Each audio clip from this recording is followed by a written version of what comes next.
Solo 1, 2, 3, no lo oí. 1, 2, 3.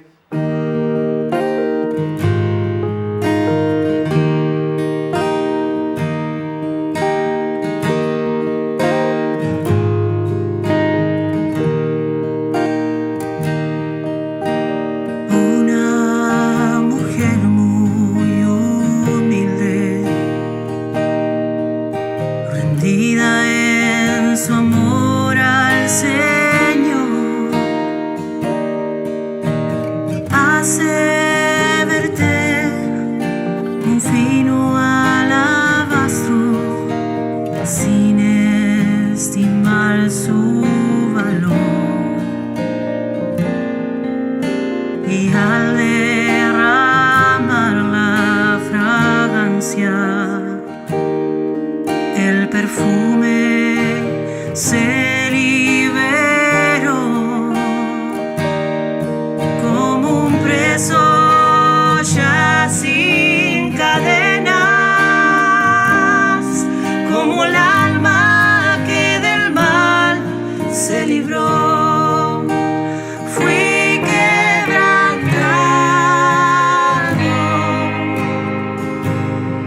por amor a ti, Cristo,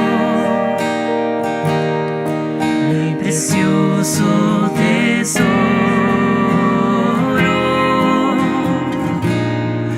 por ti derramé.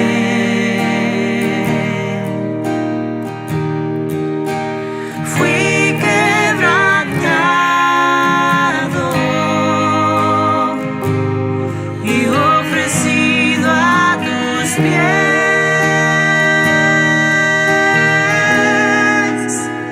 en dulce abandono, Cristo, mi vida por ti derramé.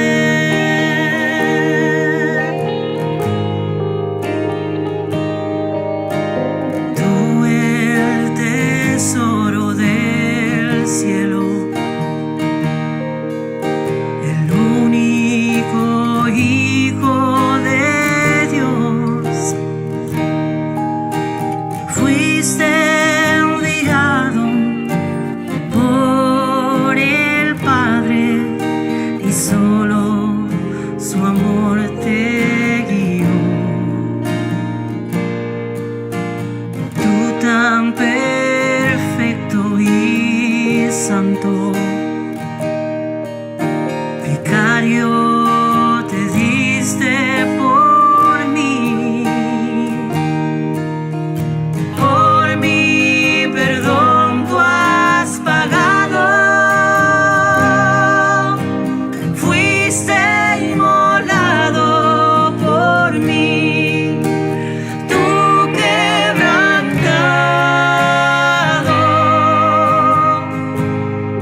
porque tanto me amas, precioso tesoro, vertido por mí.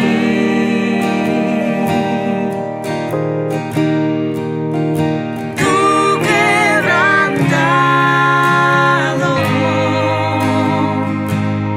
y ofrecido a mis pies,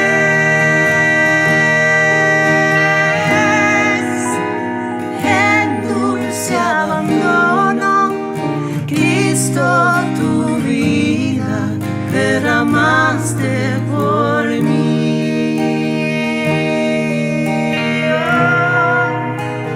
En dulce abandono, que sea mi vida derramada por ti.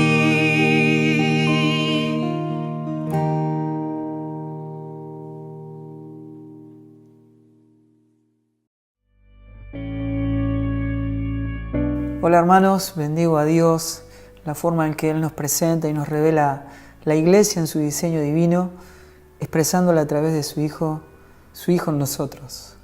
Un tiempo de gracia, un tiempo para disfrutar Cristo, su Hijo, Dios, el Padre, revelándose por el poder de su Espíritu.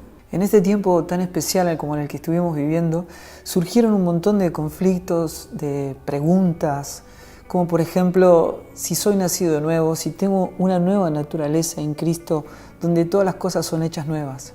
¿Por qué? ¿Por qué todavía estoy luchando con el pecado? ¿Por qué es que todavía soy vencido por lo que no quiero hacer? ¿Será que todavía no nací de nuevo? ¿Habrá algo realmente serio que no puedo ver? ¿Y será también que después de intentarlo tantas veces y fracasar, no hay esperanza para mí? Lo primero que tenemos que hacer es repasar principios fundamentales, bíblicos, de los cuales nosotros ya hemos visto, pero necesitamos refrescar. Primero, recordemos que el hombre fue creado en Dios y todo su ser estaba en una perfecta armonía con su persona y con su voluntad.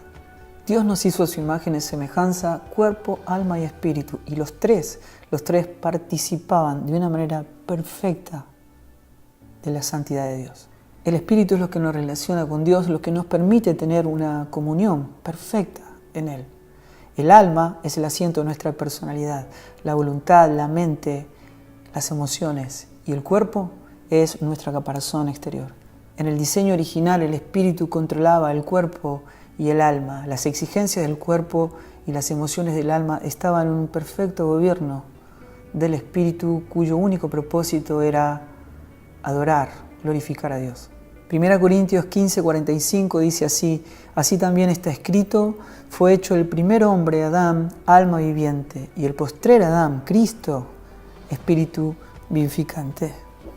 Así como hemos aprendido desde los tiempos de Adán, todo aquel que nace de mujer nace en esta naturaleza adámica, caída, pecadora, que lo único que puede reproducir en su sustancia es pecado, porque está alejada de Dios, destituida de su gloria. Pero hay algo que tenemos que entender y que es muy importante. Aún el hombre, antes del pecado y aún después de ser regenerado, sigue conservando estas tres partes: cuerpo, alma y espíritu. Sin embargo, el orden de estos tres fue alterado. El hombre se rebeló contra Dios, dejó de amarlo y se independizó de su gobierno. En Génesis capítulo 3, versículo 5, Satanás está proponiéndole alcanzar la sabiduría, diciéndole: y seréis como Dios sabiendo. Se trataba del espíritu que rechaza a Dios. Génesis 3:6 dice: y vio la mujer que el árbol era bueno para comer, aludiendo al apetito del cuerpo, y que era agradable a los ojos, y el árbol era codiciable. Esto es lo que surge en la parte emotiva del alma cuando los deseos del cuerpo se ponen de manifiesto.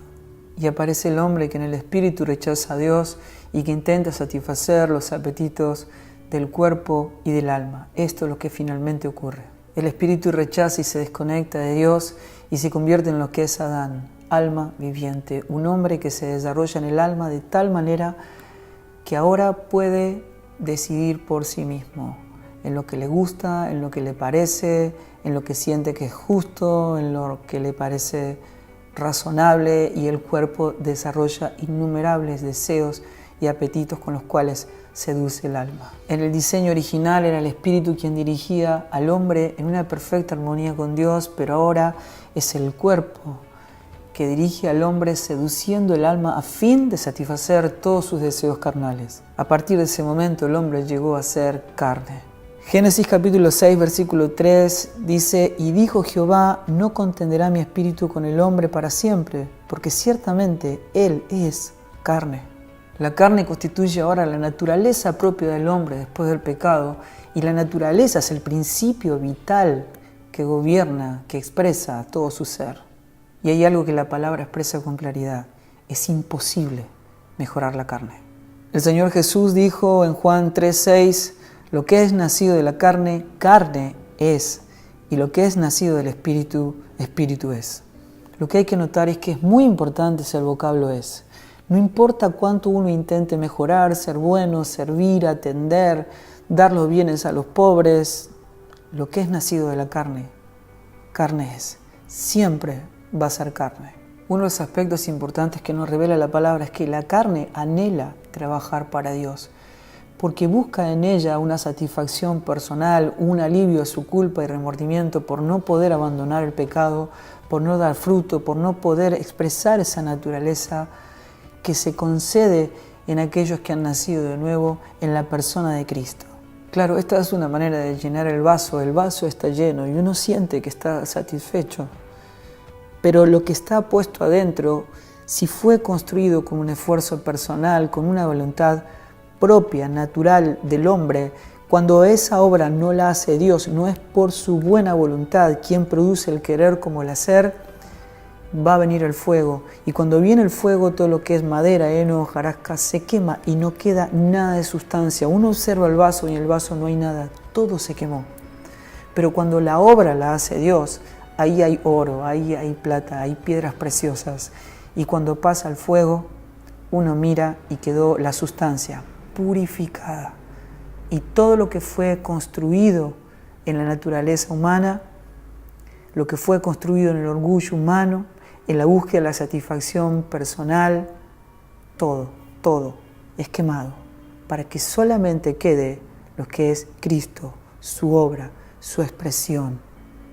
Hermanos, venimos insistiendo y le venimos pegando al clavo una y otra vez. Servimos a Dios, pero no trabajamos para Él. No hacemos la obra la hace Él y más vale que la haga Él, porque si no, en vano trabajan todos los edificadores. Y si aún nosotros la pudiéramos hacer, seguiría siendo carne. En la mente de Dios es nada. Ni siquiera Dios en su soberanía eterna puede cambiar la carne del hombre. Es así que con su propio Hijo diseña un plan de redención en un pacto de amor eterno. Y para amarnos con un amor eterno, para darnos vida eterna, para darnos una naturaleza eterna, para un propósito eterno, Dios tuvo que poner eternidad en el hombre. Y para poder hacer eso tuvo que matar al primero y hacer nacer el nuevo, que es Cristo. Aquí hay dos aspectos fundamentales que tenemos que entender y que se nos tiene que revelar. Por un lado, Cristo fue hecho pecado por nosotros y por otro lado, nuestra vieja creación adámica, caída, muerta, fue crucificada juntamente con Cristo para que Él pueda impartirnos esta nueva vida que está en Él. Es importante entender que debíamos ser libres no solamente de los pecados cometidos, sino también de ese poder que nos impulsa a pecar, que nos conduce, que nos esclaviza.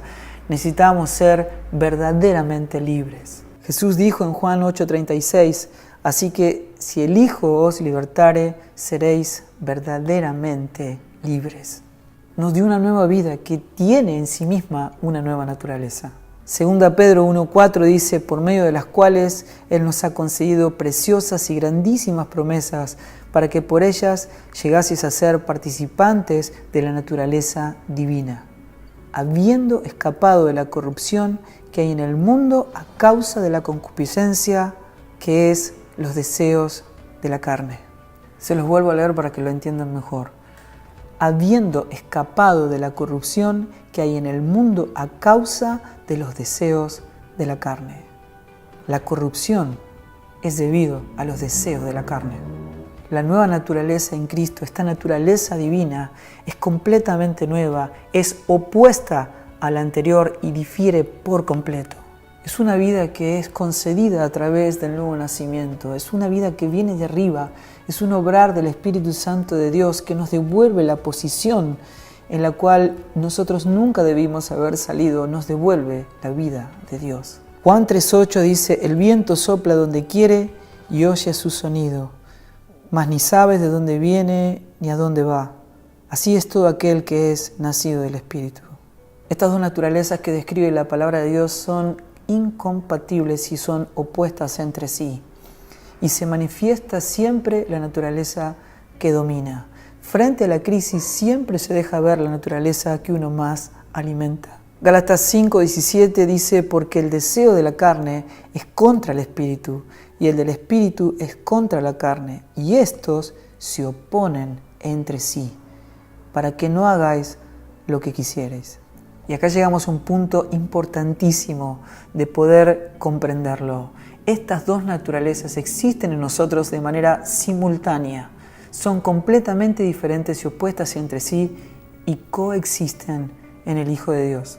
El motivo por el cual cuando viene la tentación se generan este tipo de conflictos es porque hay otra naturaleza que se opone.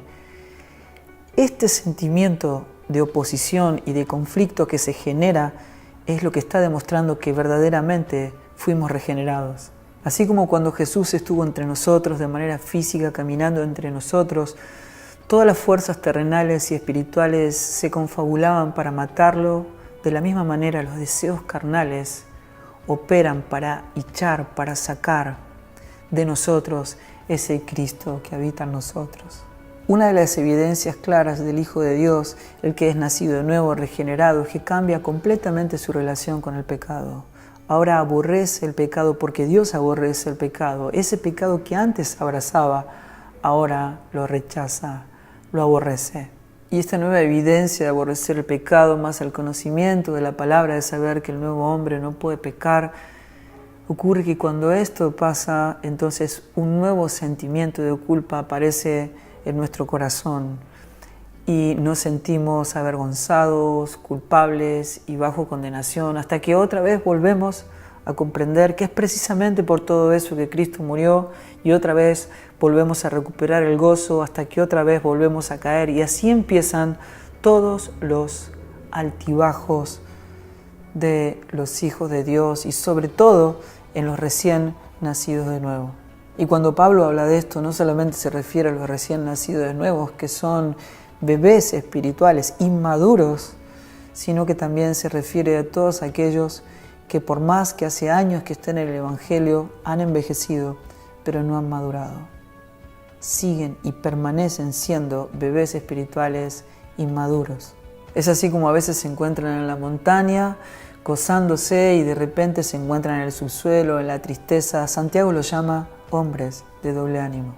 Santiago 1:8 dice: el hombre de doble ánimo es inconstante en todos sus caminos. Viven en un constante desconcierto. Algunas veces son capaces de amar, se sienten capaces de soportar burlas, injusticias, malos tratos, y otras veces se sienten agresivos, faltos de amor, impacientes. Por momentos están en la cumbre, sienten paz, sienten gozo, y de repente se sienten abatidos, sencillamente, inmediatamente, al otro día, o en unos días, o en una semana, y se entristecen y se deprimen. Arriba, abajo, inconstante en todos sus caminos. A veces se ve como una manera de tropezar constante, donde hacemos lo que no queremos hacer, decimos lo que no queremos decir, como si hubiera un poder interno que nos conduce a hacer algo que sabemos que ofende a Dios. Eso nos deprime, nos entristece, y empezamos a entender algo que la Biblia, la palabra de Dios, por el Espíritu de Dios, tiene que revelarnos. Como la palabra de Dios nos muestra, la clave para entender el enigma de una vida de constante lucha es poder entender que las dos naturalezas coexisten en el Hijo de Dios. El libro de Romanos, como vinimos diciendo en todo este tiempo, desde el capítulo 5 hasta el capítulo 16, nos explica que la verdadera guerra del Hijo de Dios es contra la carne. La carne es el único lugar donde el diablo puede hincar su gancho. Es el único lugar donde el diablo puede vencernos. En Romanos capítulo 7, Pablo, valiéndose de su propia experiencia, nos habla de este conflicto y nos dice que la nueva naturaleza es la que quiere y es la que aborrece. Romanos capítulo 7, versículo 15 dice: porque lo que hago no lo entiendo, pues no hago lo que quiero, sino lo que aborrezco, eso hago. Versículo 17 dice: de manera que ya no soy yo quien hace aquello, sino el pecado que mora en mí. Sin embargo, la palabra es clara cuando dice que el nuevo hombre no puede pecar. Es que el nuevo hombre no es Fabián, no es Juan, no es Pedro. El nuevo hombre es Cristo, y Cristo no puede pecar. 1 Juan 3:9 dice: todo aquel que es nacido de Dios no practica el pecado, porque la simiente de Dios permanece en él y no puede pecar, porque es nacido de Dios. Uno se pregunta una y otra vez: ¿no puede pecar? Sí, así es, así dice la palabra. Es Cristo, el nuevo hombre es Cristo y no puede pecar. No soy yo soy carne, y la carne no puede ser mejorada. Esa persona fue crucificada, esa persona está muerta. El nuevo hombre es Cristo. Y nuestra realidad es tal cual como la describe Pablo, diciendo: miren que no se trata de mejorar nada, se trata de morir. No vivo yo, sino que Cristo vive en mí. Esta es la solución que Dios proveyó al hombre. Por supuesto que esto no nos exime de toda responsabilidad. ¿Por qué? Porque en la nueva naturaleza se nos otorgó un poder. El mismo poder que resucitó a Cristo de los muertos, ese mismo poder es el que opera en nosotros para vencer de manera clara, concreta y contundente el pecado. Romanos capítulo 6, versículo 11 dice así: así también vosotros consideraos muertos al pecado, pero vivos para Dios en Cristo Jesús, Señor nuestro. No reine pues el pecado en vuestro cuerpo mortal, de modo que lo obedezcáis en sus deseos carnales. Ni tampoco presentéis vuestros miembros al pecado como instrumentos de iniquidad, sino preséntense ustedes mismos a Dios como vivos de entre los muertos y vuestros miembros a Dios como instrumentos de justicia, porque el pecado no se enseñoreará de vosotros, pues no estáis bajo la ley, sino bajo la gracia. Y esta es la gran noticia, que es una obra extraordinariamente inimaginable, divina, inabarcable. Y nada depende de nosotros. Todo es regalo, todo es pura gracia. A partir del versículo 18, Pablo empieza a hablar de las diferencias que hay entre estas dos naturalezas. Pues yo sé que en mí, esto es, en mi carne, no mora el bien. Porque el querer hacer el bien está en mí, pero no el hacerlo. Porque no hago el bien que quiero, sino el mal que no quiero, eso practico. Así que yo, queriendo hacer el bien, hallo esta ley, que el mal está conmigo. Porque según el hombre interior, me deleito en la ley de Dios, pero veo otra ley en mis miembros, que está en guerra contra la ley de mi mente, y que me lleva cautivo la ley del pecado que está en mis miembros. Entonces, para tener en claro, debemos entender esto. La vieja naturaleza es nacida de la carne, en ella no mora el bien. Y lo otro que tenemos que entender es que la naturaleza nueva procede de Dios y no puede pecar. Y aparece la pregunta crucial: ¿cómo podemos obtener la victoria? En Gálatas capítulo 5, versículo 24, 25 y 16, nos dice las dos maneras que tenemos de vencer la carne. Pero los que son de Cristo Jesús han crucificado la carne con sus pasiones y deseos. Y cuando dice que los que son de Cristo Jesús han crucificado la carne, quiere decir que los que no han crucificado la carne no son de Cristo Jesús. Versículo 25, si vivimos por el Espíritu, andemos también por el Espíritu. Digo pues, andad por el Espíritu y así jamás satisfaréis los deseos de la carne. Estas dos maneras de vencer la carne no son más que dos fases de un mismo camino: la cruz y el poder del Espíritu de Dios obrando en nosotros. Es la manera, la forma en que Dios provee para que nosotros podamos vencer la naturaleza pecaminosa. No importa cuántos votos hayas hecho, la disciplina, el esfuerzo, lo que nace de la carne, carne es. Si no es por la obra del Espíritu, no es con ejército, no es con espada, es por su Santo Espíritu. Es todo por su poder. Tenemos que tener perfectamente en claro que cuando Cristo murió, no solamente murió en nuestro lugar, sino que además crucificó juntamente con Él nuestra carne. Todos los que estamos en Cristo, los que hemos sido regenerados, todos fuimos crucificados juntamente con Él. La muerte de Jesús incluye dos aspectos fundamentales para poder entender: la muerte vicaria y la muerte sustitutiva, y así es como fuimos nosotros regenerados. Pero también hay un aspecto de esa muerte que nos identifica con Él.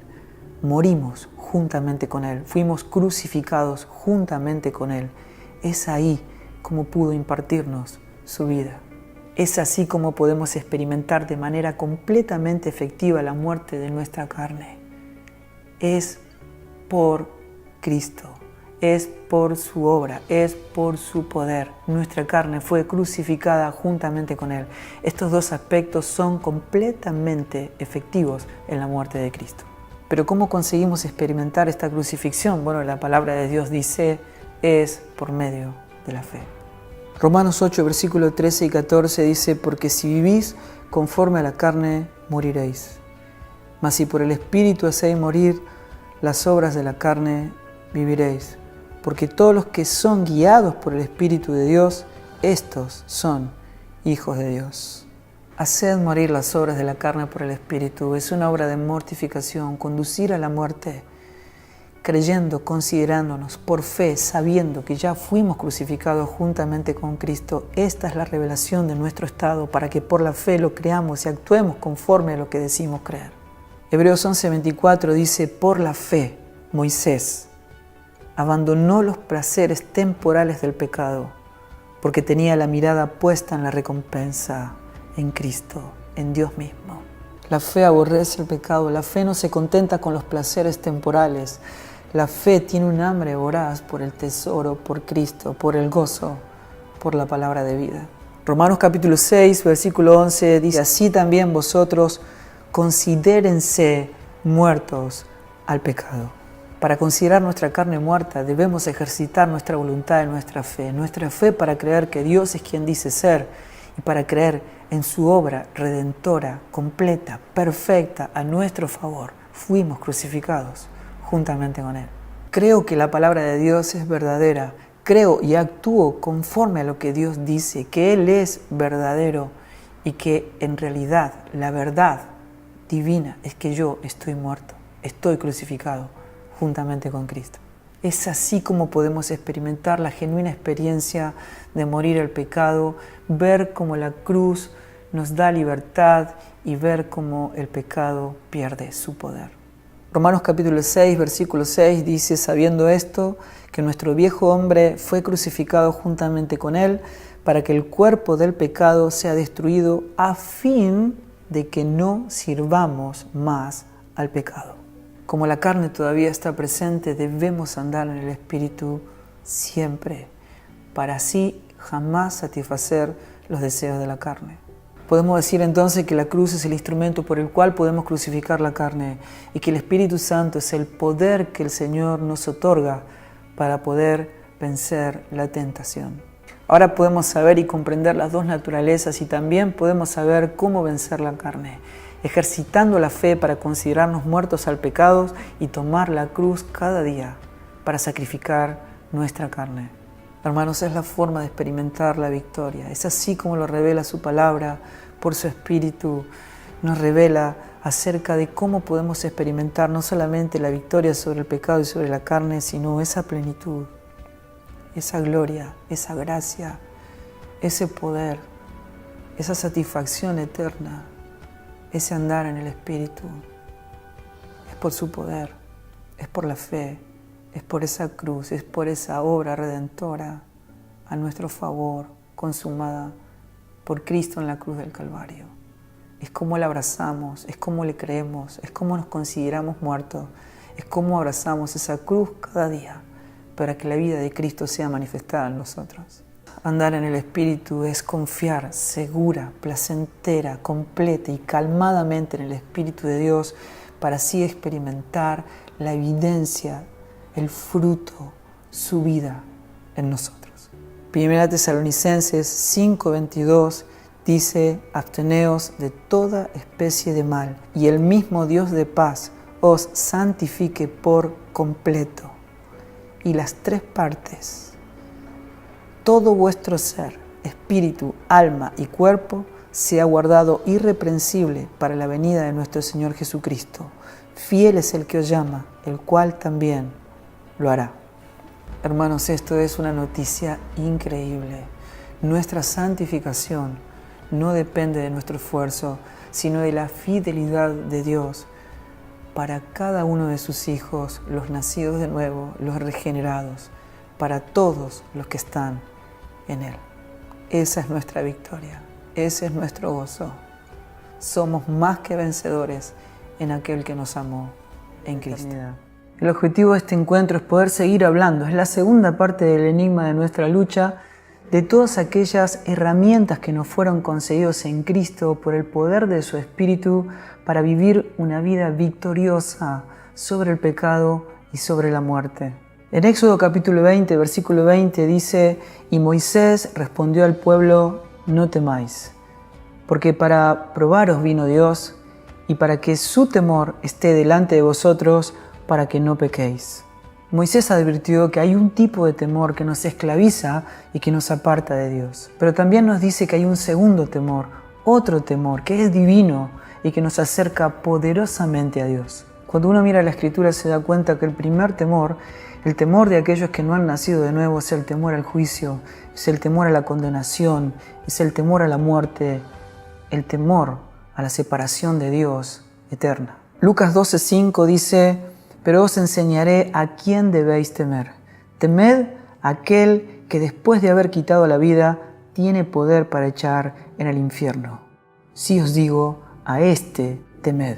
Hebreos 10:31 dice: horrenda cosa es caer en manos del Dios vivo. Para un hijo de Dios, el temor de Dios es algo, es un poder que nos conduce a la fidelidad, a la libertad de poder amar y reverenciar al único Dios vivo y todopoderoso.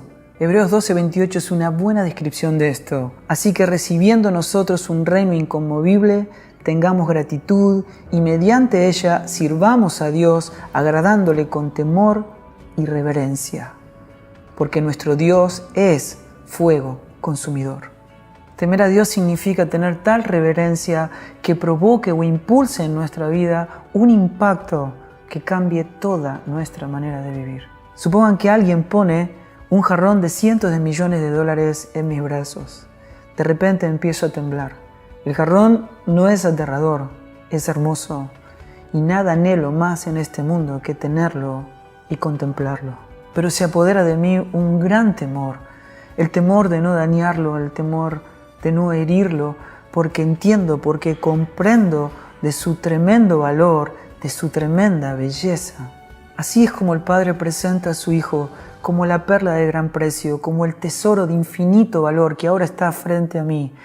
Y cuando se me revela el valor, se apodera de mí un temor reverente que me impulsa a reverenciarlo, a someternos, a amarlo con todo nuestro ser, toda su persona, su mano, la mano que nos disciplina, y adorarlo con todo nuestro ser. Es el temor de Dios que nos impulsa gozosamente a rendirnos completamente al Dios creador de todo lo que existe. Proverbios capítulo 1, versículo 7 dice: el principio de la sabiduría es el temor de Jehová, y los insensatos desprecian la sabiduría y la enseñanza. Lo que Salomón está diciendo por inspiración divina es que hasta que no comprendamos quién es Dios y no desarrollemos un temor reverencial, no vamos a poder adquirir sabiduría de Dios. Y vamos a permanecer en ignorancia, insensatos a la gran noticia del Evangelio. La verdadera sabiduría, la sabiduría divina, proviene de una naturaleza que nos fue concedida, que tiene una mente que nos permite entender quién es Dios, santo, justo y soberano. Deuteronomio 10, versículo 12 dice: ahora pues, Israel, ¿qué pide Jehová tu Dios de ti, sino que temas a Jehová tu Dios, que andes en todos sus caminos y que lo ames, y sirvas a Jehová tu Dios con todo tu corazón y con toda tu alma? Versículo 20 dice: a Jehová tu Dios temerás, y a Él solo servirás, y a Él seguirás, y por su nombre jurarás. Cuando Moisés le decía al pueblo de Dios: no teman, porque para probarlos vino Dios, y para que su temor esté delante de vosotros, y da la clave: para que no pequéis. Está claro que el temor de Dios está en la base de lo que Dios produce en nosotros para que permanezcamos en Él, para vencer el pecado, para amarlo, para servirlo. A lo largo de mi vida he escuchado tantos hombres hablar del temor de Dios y muchos lo explicaron diciendo que era respeto. Y claro, el respeto indiscutiblemente está incluido en el temor de Dios, pero cuando uno ve a esos hombres que Dios escogió para permitirles ver su gloria, lo que uno ve en la palabra de Dios es que eso no era simplemente respeto, ellos estaban aterrorizados. Claramente eso era muchísimo más que respeto. Isaías capítulo 6, versículo 5 dice que Isaías, cuando vio a Dios, cuando vio su gloria, dijo: ay de mí, que soy muerto, porque siendo hombre inmundo de labios y habitando en medio de pueblo que tiene labios inmundos, han visto mis ojos al Rey, Jehová de los ejércitos. En Apocalipsis capítulo 1, versículo 17, cuando ve a Jesús glorificado, Juan dice, cuando le vi, caí como muerto a sus pies. Cuando se me revela la gloria del Cristo que habita en mí, caigo a sus pies y se apodera de mí un temor reverente. Y ahora sé claramente que jamás haría algo para ofenderlo. Él es la revelación del Padre que me hace vivir seguro, confiado. Él es mi Salvador, Él es mi Consolador. Es el poder que me transforma de gloria en gloria en la misma imagen como por el Espíritu del Señor. Créanme, no es la idea de un Dios que podamos controlar. Es esencial cuidarnos de la ignorancia de su persona que me hace actuar con arrogancia como si pudiera de alguna manera cuestionarle a Dios o reclamarle algo. Moisés, Isaías, Juan y todos los santos ángeles respondieron de la misma manera porque yo podría creer que puedo responder de otra manera. La realidad es que no importa quién seas, al momento que veas a Dios vas a temblar. Isaías 44, versículo 6 dice, yo soy, nadie me desafía. Así dice Jehová, Rey de Israel y su Redentor, Jehová de los ejércitos, yo soy el primero y yo soy el postrero, y fuera de mí no hay Dios. Versículo 8 dice, no teman, no hay Dios sino yo. Muchos desean y se imaginan tener un Dios más dócil, más a manos para cuestionarlo, para explicarle cosas, pero no es así como Dios habla de sí mismo. Isaías capítulo 66, versículo 1 dice, Jehová dijo así, el cielo es mi trono y la tierra estrado de mis pies. ¿Dónde creen ustedes que está la casa que me habréis de edificar? ¿Y dónde el lugar de mi reposo? Mi mano hizo todas estas cosas, y así todas estas fueron, dice Jehová. Pero miraré a aquel que es pobre y humilde de espíritu y que tiembla a mi palabra. Como leíamos en el capítulo 1 de Apocalipsis, en el versículo 17 y 18, Juan dice que cuando le vi, caí como muerto a sus pies. Y él puso su diestra sobre mí, diciéndome, no temas. Yo soy el primero y el último, y el que vivo y estuve muerto, mas he aquí que vivo por los siglos de los siglos. Amén. Y tengo las llaves de la muerte y del Hades. Él está diciendo, yo soy un Dios infinitamente poderoso y asombroso al que deben temer. Pero cuando lleguen a ese punto por la revelación de mi espíritu y lo puedan comprender, pueden estar completamente seguros porque yo soy su perfecto y divino refugio. Romanos 8:31 dice, ¿qué pues diremos a esto? Si Dios es por nosotros, ¿quién contra nosotros? Está claro que la palabra no está diciendo si Dios es con nosotros, sino si Dios es por nosotros. No somos nosotros quien pelea, sino que Él pelea por nosotros. Y cuando llegamos a este punto de comprensión, nos damos cuenta que no se trata de nosotros, sino de alguien infinitamente más poderoso, a quien no nos atreveríamos a desafiarlo, sino a confiar plena y completamente en Él. No tengo ninguna duda que si pudiéramos ver la gloria de Dios con nuestros propios ojos, aunque sea solamente por un segundo, toda nuestra vida cambiaría radicalmente para siempre. Proverbios 19:23 dice, el temor de Jehová es para vida, y con él vivirá lleno de reposo el hombre, y no será visitado de mal. El temor de Dios es para preservación de la vida, es para revelación de ese poder que opera en nosotros por su Espíritu para preservación de la vida. Está claro que sin el temor de Dios no podemos vivir la vida que Dios diseñó para cada uno de nosotros.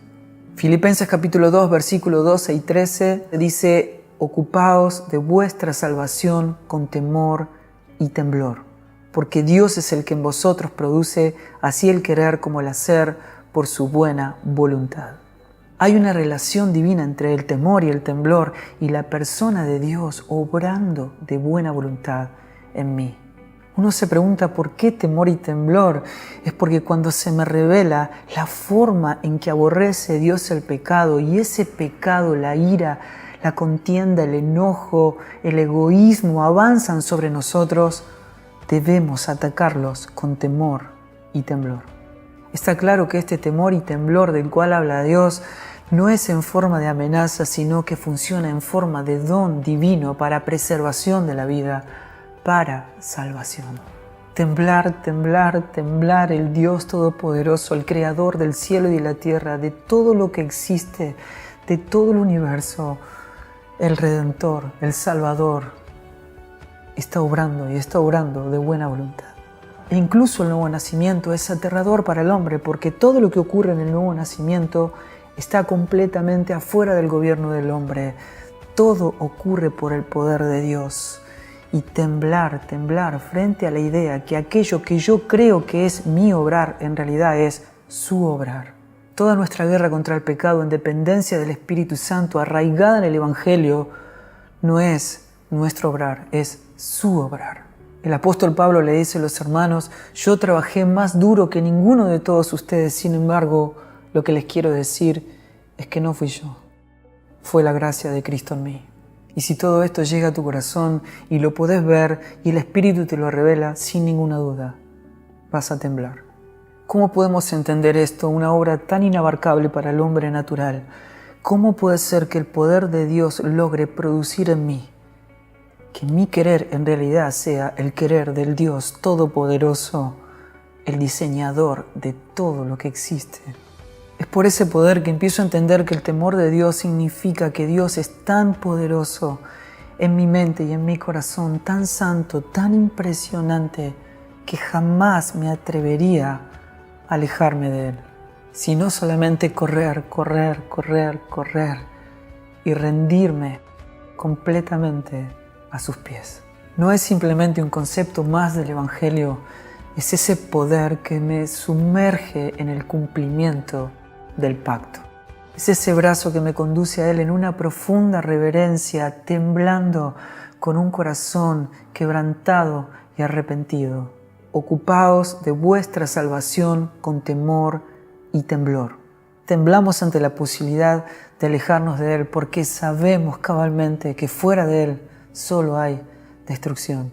Es imposible huir, esconderse, burlarse o engañar a un Dios así. Es ese poder que me permite entender quién es Dios y quién soy yo frente a esa indescriptible santidad.